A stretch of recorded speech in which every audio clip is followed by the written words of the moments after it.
too many browser bookmarks? Do you have dozens, even hundreds of browser bookmarks? From that cool blog post that you were reading and you bookmarked saying, I'll just get back to this later, to the resource pages of great, inexpensive digital nomad towns? Or maybe you have some of those swipe files of other people's sales pages that might help you write your next one. Bookmark chaos is real. And if that's your world right now, I feel you. Back in the day, browser bookmarks were the best way to collect and easily access information we thought might be useful again in the future. But there are so many better options now that if you're still wading through the chaos of so many browser bookmarks, it's time for an upgrade. That's why I'm going to share with you one key lesson that I cover in depth in the workspace organization element of the Freedom Evolution. And here it is. Create clean lines. Chaos is caused by a lack of clarity, a lack of organization, a lack of logic behind why something belongs in one place and not another. Your browser bookmarks are kind of like a child's toy box.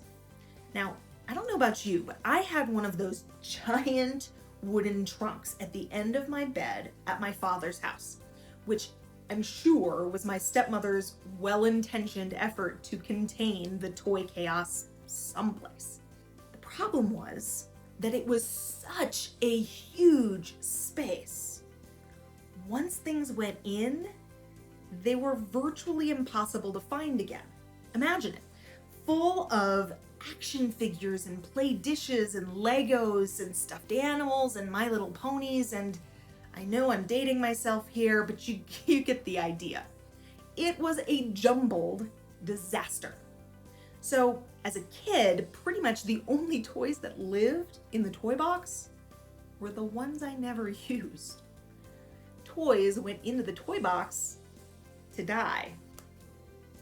My simple kid's solution, since I couldn't find the toys in the toy box, was keep them out everywhere. And you can guess exactly how much that pleased my stepmother. So some things were on my bed, my shelves, my closet, the floor. There was very little rhyme or reason to where things ended up, and that's why my childhood bedroom looked like a chaos. Why? Because there was no functional system. A system that made it easy for me to find what I want to play with and then quickly and easily put it back there when I needed to clean up my room. It pretty much took me till high school or college to figure out how to both create those systems and care enough to maintain them, but that's a story for another day. Your digital information also needs that kind of a functional system, a clear structure that defines what kinds of information belong where. That's one of the primary reasons why browser bookmarks become a chaotic disaster. It's the toy box into which all of your information gets tossed and is rarely heard from again. So if you want to be able to consistently and easily find exactly the information you're looking for, you need to create clean lines in your system so that everything has a place where it belongs. Rather than having some photos in iCloud and some in Dropbox and some just kind of floating around on the hard drive of your computer, having clean lines means choosing one place where all similar items are stored. So let me give you an example. When I was first trying to figure this out, I used to have some recipes in Evernote and some in Pinterest and some saved as files in Dropbox. So if I was looking for instance, a pumpkin bread recipe, I'd have to look in 3 different places to see what I have. And that takes a fair amount more time now, doesn't it? Or how about this? What about travel research? For location-independent entrepreneurs like us, we're always collecting research about places to go and things to do in different parts of the world, right? But if some of that is stored as browser bookmarks and some are Facebook saves, and others are notes with some links in Evernote or even written hand notes in a paper notebook makes planning that trip and not missing something cool that we'd heard about a heck of a lot harder, doesn't it? So, I'm sure you're wondering, what do I use my browser bookmarks for?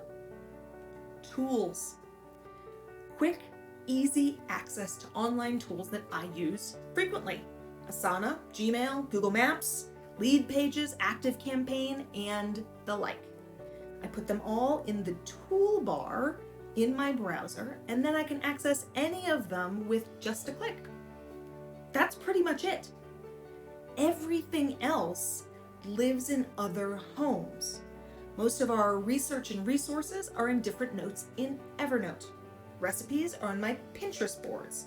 Unless we've made them a few times and decided they're a favorite, then they get upgraded into our meal planning tool. My photos live in iCloud. Our personal and business documents live in Dropbox.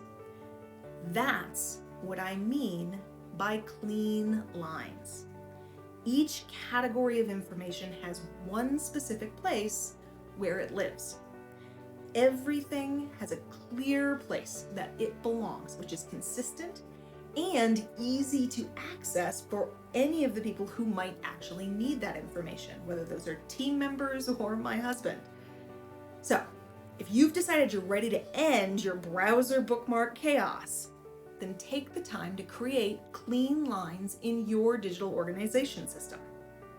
And if you're beginning to think that untangling that chaos might take a little more help, then make sure you're on the waiting list for the next time we open the doors for the Freedom Evolution program.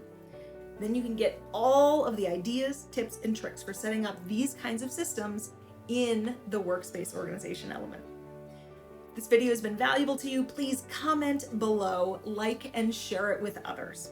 Otherwise, take a few minutes, define those clean lines in your system, and you can probably start sorting it all out the next time you're binging Netflix on the couch. It's time to decide that living with chaos and feeling like an exhausted entrepreneur every single day is no longer an option for you, freedom lover. Let's get started.